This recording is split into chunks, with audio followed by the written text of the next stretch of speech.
참 예배가 어려웠는데 오늘 감사합니다. 모든 목사님의 꿈이 있다면 당신이 목회하는 교회를 안디옥 교회처럼 만드는 게 꿈일 겁니다. 그래서 세계 곳곳에 안디옥 교회라는 이름이 참 많습니다. 상계동에도 노원교회도 안디옥 교회라는 교회가 네 교회가 있습니다. 안디옥 교회 그러면 다 닮고 싶은 교회, 멋진 교회의 상징이 됩니다. 안디옥 교회가 많이 모여서 큰 교회라 그런 게 아니고 안디옥 교회 본질이 참 아름답기 때문입니다. 안디옥 교회는 예루살렘 교회에서 개척된 작은 교회입니다. 그런데 그 교회에서 처음으로 선교사를 파송하는 교회가 됩니다. 뿐만 아닙니다.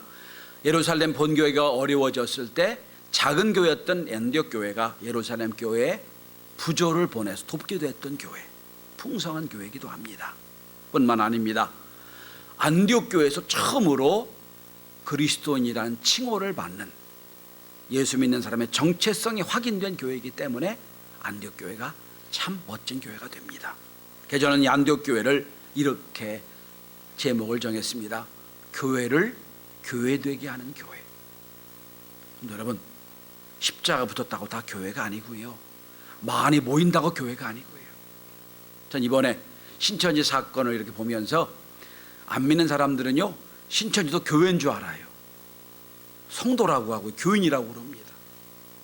막 지금 속에서 열리 받으려고 그래요. 십자가 있다고 교회가 아니고요, 모인다고 교회가 아니에요. 교회가 따로 있습니다.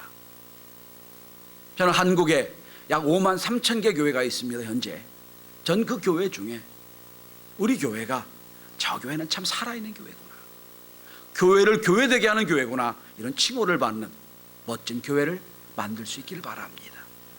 저와 여러분들이 그런 교회를 만들어 가야 될 것입니다.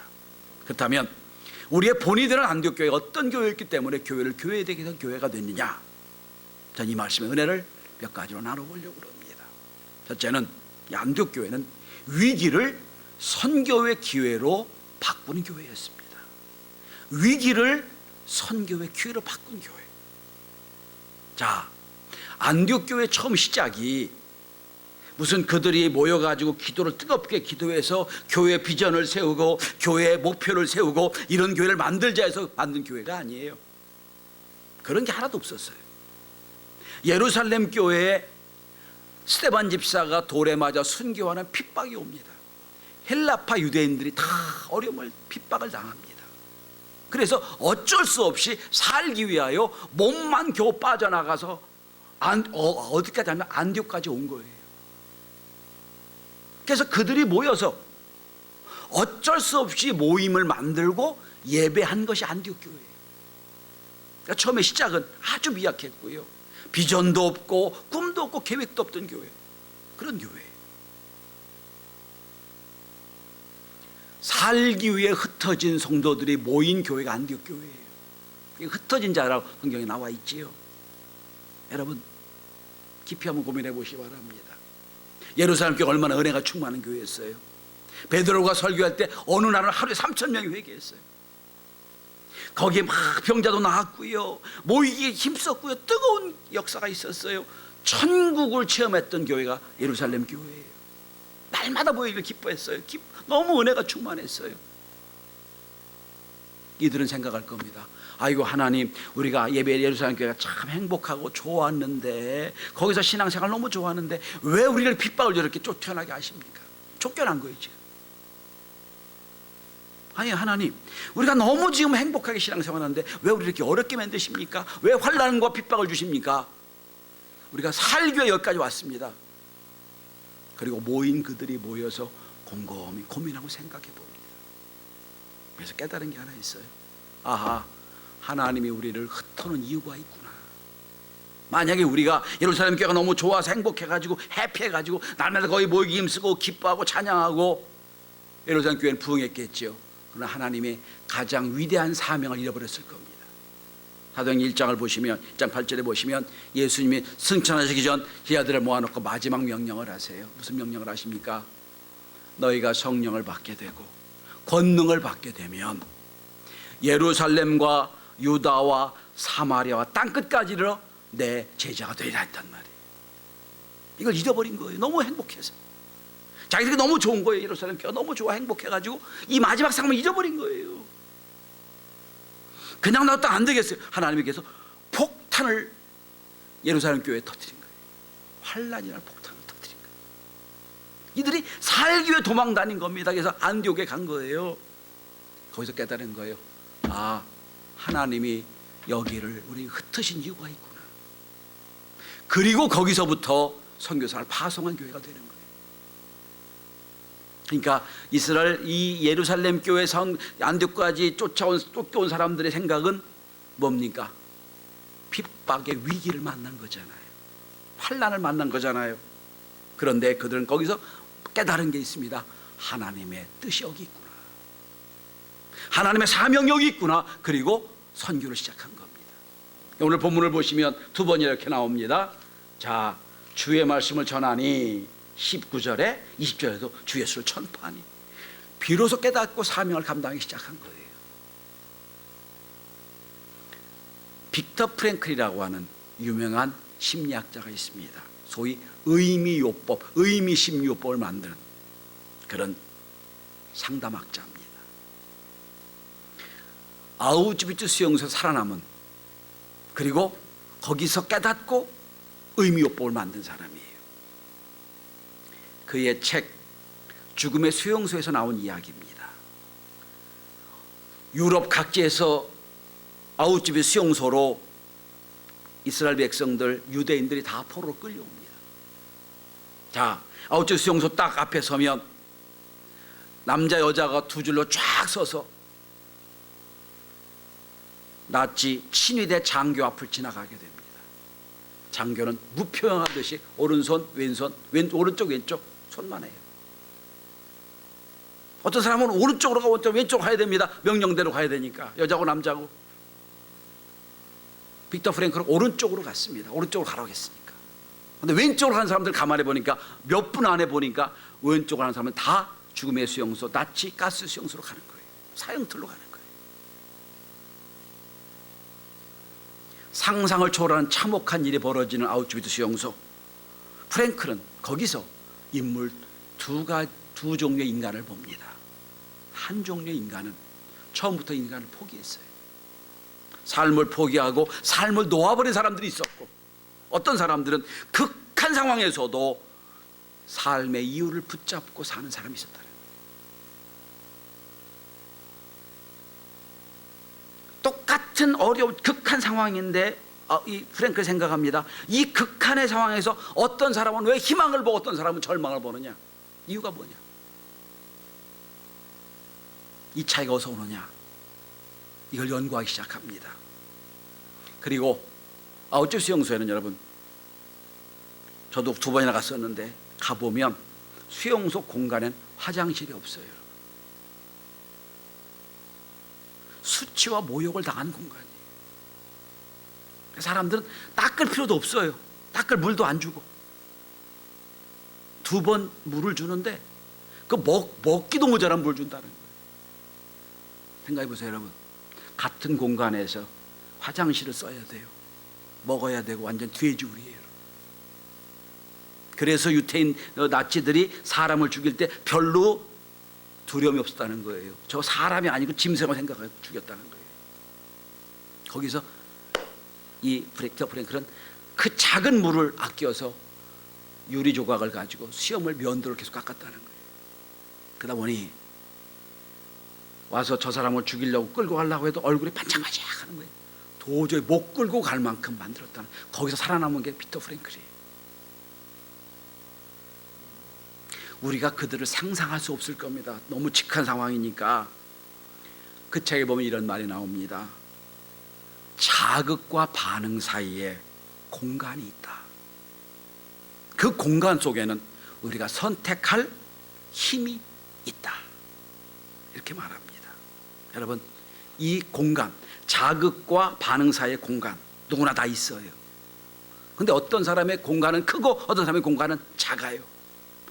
작은 사람은 어떤 공간이냐면 자기에 대한 후회, 불평, 원망, 인생을 놓아버린 사람들의 공간은 아주 좁아요. 그러니까 자극이 오면 곧바로 반응을 합니다. 어려움이 오면 곧바로 불평과 원망을 하는 거예요. 그런데 이 공간이 넓은 사람들, 마지막까지도 끈을 놓지 않고 희망을 갖고 뜻을 갖고 의미를 갖고 사는 사람은 공간이 넓어요. 그래서 자극이 올 때 즉시 반응하는 게 아니라 생각을 하게 되는 거예요. 이게 무슨 뜻일까? 여기서 내가 무엇을 찾을까? 고민하면서 이젠 반응이 아니라 리스폰스, 응답을 하게 된다는 거예요. 여러분, 우리가 고통과 위협과 어려움을 피할 수는 없어도 고통과 어려움을 대하는 태도는 우리가 결정할 수 있습니다. 그러니까 주어진 자극은 한 가지지만 반응은 제각각 수만 가지가 있을 수 있어요. 똑같이 어려움이 나한테 왔을 때 그 어려움이 그 사람의 갖고 있는 공간에 따라서 다 달라지는 거예요. 어떤 사람은 리액션 합니다. 곧바로 그냥 불평 원망을 해버려요. 죽겠다 살겠다 하버립니다. 어떤 사람은 고민을 합니다. 이게 무슨 뜻일까? 하나님 뜻이 무엇일까? 고민하고 리스폰스 하는 거예요. 프랭클의 증언에 따르면 강제 수용소 상황에서도 선택의 자유는 있었습니다. 원망하고 비난하고 남의 것을 빼앗는 선택도 있었지만 희망을 얘기하고 위로하고 격려하는 선택이 있었다는 거예요. 인간의 품격은 그가 처한 상황이 아니라 그 처한 상황에서 어떻게 반응하는가에 달려 있습니다. 여러분, 이스라엘 이제 유대인들이 예루살렘 헬라파 교인들이 핍박과 환난을 당해 쫓겨나왔습니다. 환난을 당한 거예요. 잘 믿는 성도들 막 어려움을 당했습니다. 그리고 쫓겨와 생각하는 겁니다. 무슨 뜻일까? 하나님 왜 우리를 쫓겨냈을까? 거기서 깨달음이 있는 거예요. 우리는 코로나19가 활개치는 난국에 살고 있습니다. 이걸 통과하는 중입니다. 사업장과 가정에 어떤 어려움을 당한 우리는 일일이 알지 못할 정도로 극한 상황입니다. 어디서부터 해법을 찾을지 우리는 모르는 상황이 됩니다. 그런데 우리는 많은 경험이 있습니다. 수많은 환난이 찾아왔을 때, 이것이 끝이라고 생각했을 때 자극에 금방 반응해서 할 수 있는 선택이 최선이 아니라고 우리는 알고 있습니다. 똑같은 환난과 핍박이 왔을 때 이제는 우리가 은혜의 공간 속에 그걸 저장할 수 있어야 됩니다. 이게 무슨 뜻일까? 왜 이런 어려움을 주셨을까? 거기서부터 우리 판단해야 됩니다. 우리 성도들이 스티뮬러스 자극이 왔을 때 무조건 리액션하는 1차원적인 삶을 살지 않길 바랍니다. 자극이 왔을 때, 어려움이 왔을 때 내 은혜의 공간 속에 통과하면서 하나님에 대한 응답, 리스폰스가 있는 은혜가 있길 바랍니다.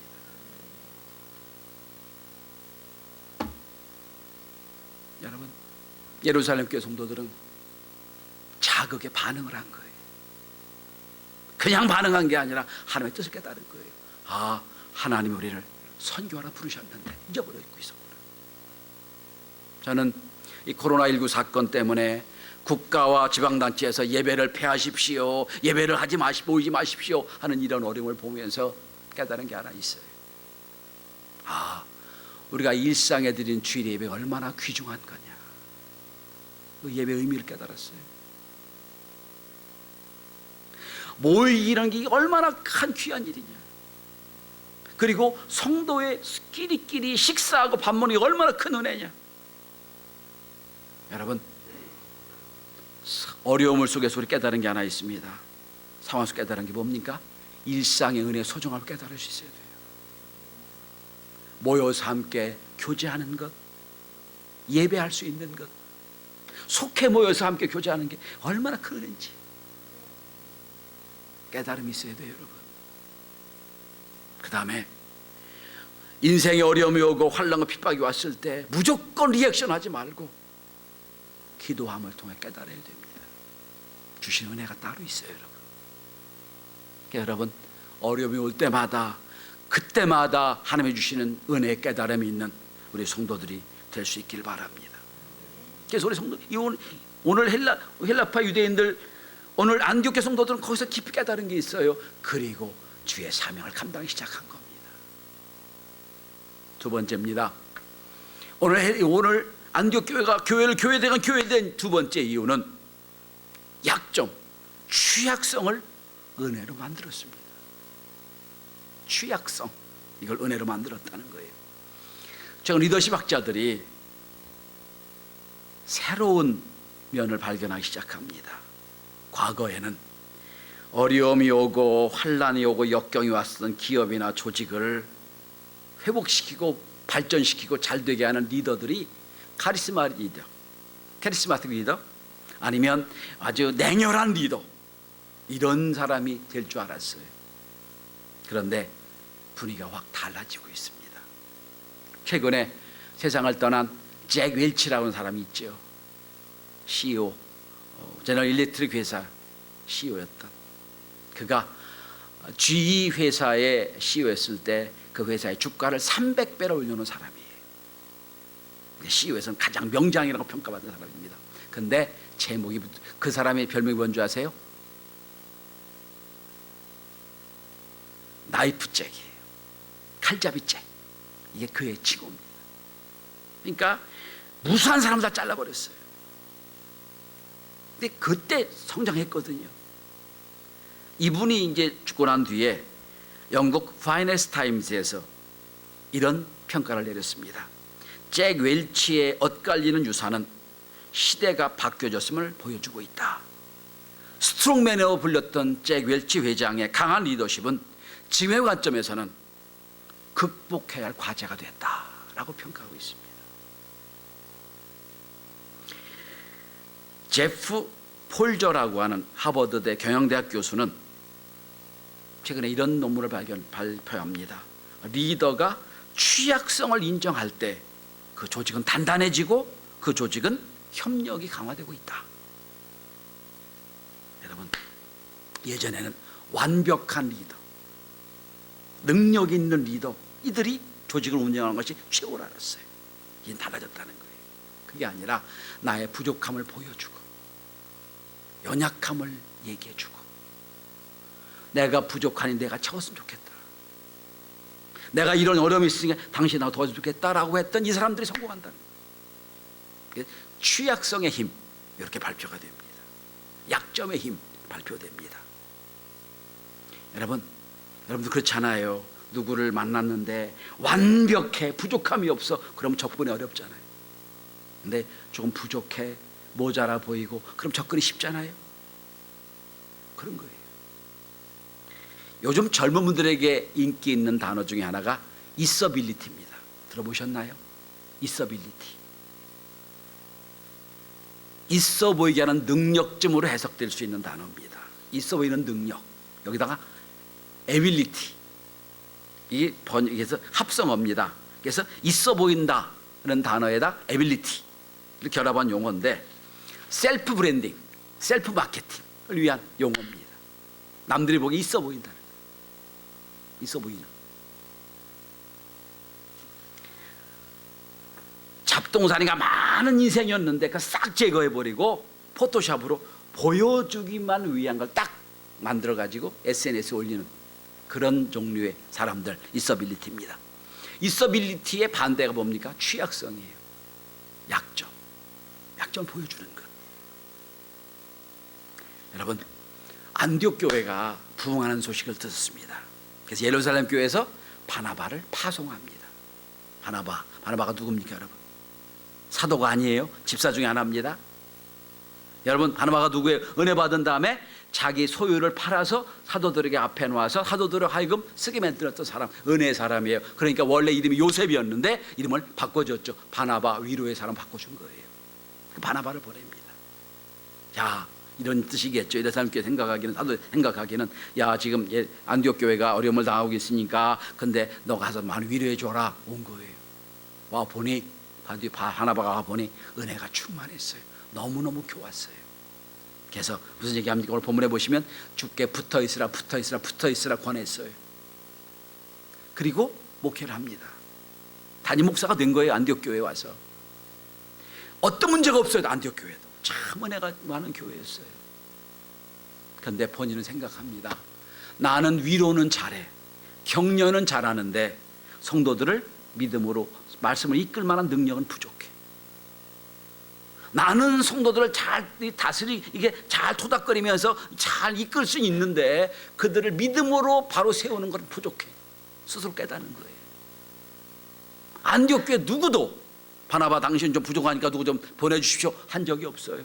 은혜가 충만했어요. 지금 바로 스스로 깨달았습니다. 내 힘으로는 부족하다. 내 힘으로는 이 안디옥 교회 성도들 다스리기 어렵다. 그리고 생각을 합니다. 예루살렘 교회에 핍박했던, 그런다 회심하고 주애를 감당했던, 신앙도 있고 근본도 있고 지위도 있고 명예도 있고 능력도 있던 사도 바울을 기억한 거예요. 사도 바울 회심해서 지금 어디가 있습니까? 고향 다소에 가서 근신하고 있는 상황이잖아요. 일부러 바나바는 다소까지 가서 바울을 찾아냅니다. 그리고 그를 데리고 올라옵니다. 오늘 본문에 보시기 바랍니다. 여러분 본문의 26절을 보시기 바랍니다. 바울을 데리고 안디옥까지 와서 둘이 교회에서 1년간 모여있어 큰 무리를 가르쳤다고 되어 있습니다. 행간을 읽어보십시오. 행간을. 어떤 누구도 바나바에게 당신 능력이 없으니까 누구 좀 대신 오게 하십시오라고 한 적이 없어요. 은혜가 충만했던 교회예요. 근데 바나바는 속으로 깨달았어요. 내 힘으로는 부족하다. 나를 채워줄 사람을 찾는다. 그리고 사도 바울을 픽업시킨 거예요. 드디어 사도 바울이 선교 전면에 등장하는 첫 번째 사건입니다. 무슨 얘기입니까? 바나바는 스스로 자기 약점을 안 거예요. 그리고 성도들에게 얘기한 겁니다. 여러분, 저는 이 위로는 잘하고 격려는 하는데 말씀의 능력 부족하니까 이 말씀의 능력을 잘하는 사도 바울을 불러야 되겠습니다. 그리고 갖고 오셔온 거예요. 취약성을 보여준 거예요. 내 약점이 이렇다. 성도도 그 약점을 압니다. 그리고 나중에 사도 바울도 여기 와서 목회를 함께 하면서 갈라디아 교회에게 이런 표현을 씁니다. 내가 처음에 육체의 약함으로 말미암아 너에게 복음 전한 것을 너희도 아는 바다. 나 약점이 있었다. 그리고 또 이런 고백도 하죠. 나는 나의 약함을 자랑한다. 내 약할 때 강함이었기 때문이다. 이렇게 말합니다. 최근에 나온 책 중에 일상의 삶을 묵상케 하는 좋은 책이 하나 있습니다. 제가 참 이 책을 은혜를 많이 받아서 여러분에게 추천했는데 오늘이라는 예배란 책입니다. 이 책에서 이런 구절이 나옵니다. 어느 교회 목사님은 자기 교회 성도를 향해 이렇게 부른답니다. 걸어다니는 부상자들이라고 표현한다고 그래요. 그 말이 참 많이 와닿았어요. 맞는 것 같아요. 일주일 내내 죄에 부상당하고 말에 부상당하고 관계 부상당하고 부상당한 사람들 있잖아요. 왔어요 지금. 날마다 상처받은 영혼들이에요. 우리가 왔단 말이에요. 저를 비롯한 여러분 다 취약성이 있어요. 약점들이 다 있어요. 세상에 가면 다 약점 때문에 어려움을 당한 사람들이 교회에 왔습니다. 나는 이게 약점, 너는 저의 약점. 약점을 서로 세상은 막 파헤칩니다. 교회는 아니에요. 네 약점 내가 커버해 주마. 내 약점 네가 다스려 줘라. 그래서 아름다운 역사를 이루는 거예요.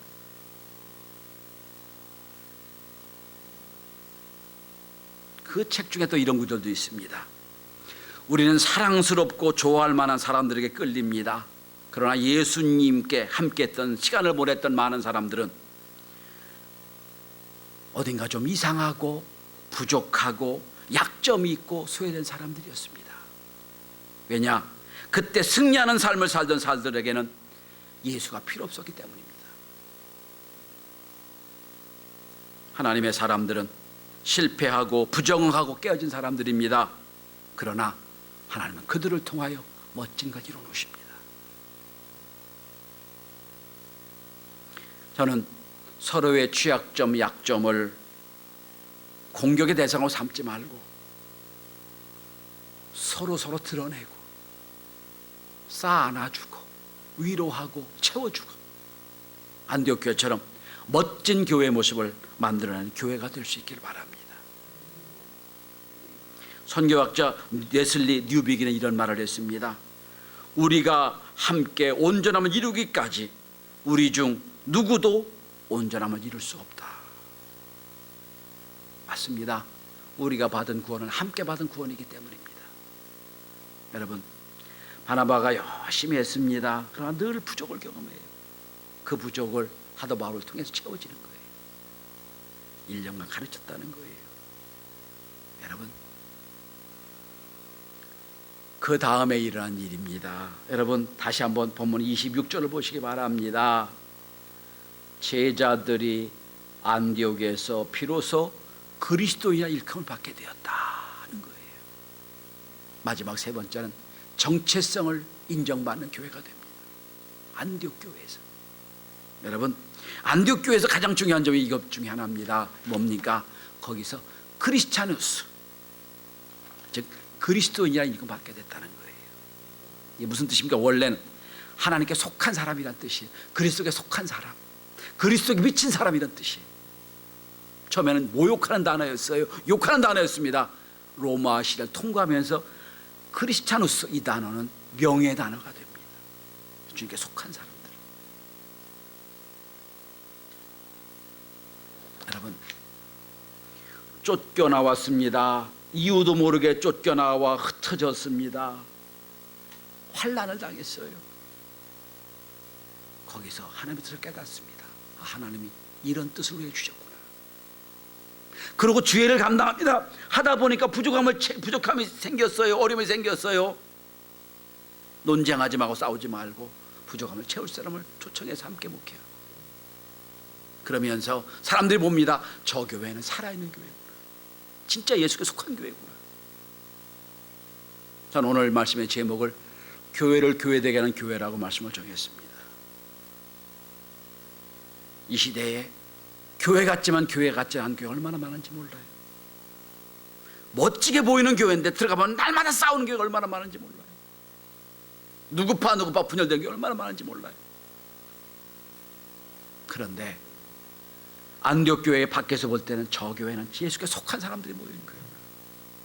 저 교회는 살아있는 교회구나. 저는 우리 교회에서 밖에서 우리 교회를 볼 때 저 교회는 작은 교회, 크지 않은 교회인데 저 교회 성도는 참 은혜가 있구나. 부족함을 채우고 있구나. 날마다 세상에 부상당한 사들이지만 거기에 와 보니 와서 부상을 다 회복하고 멋진 사람들로 만들어진 교회구나. 그런 교회를 만들어갈 수 있길 바랍니다. 지금 환난의 때입니다. 환난의 때 오히려 깊은 공간 속에 하나님의 뜻을 깨달을 때입니다.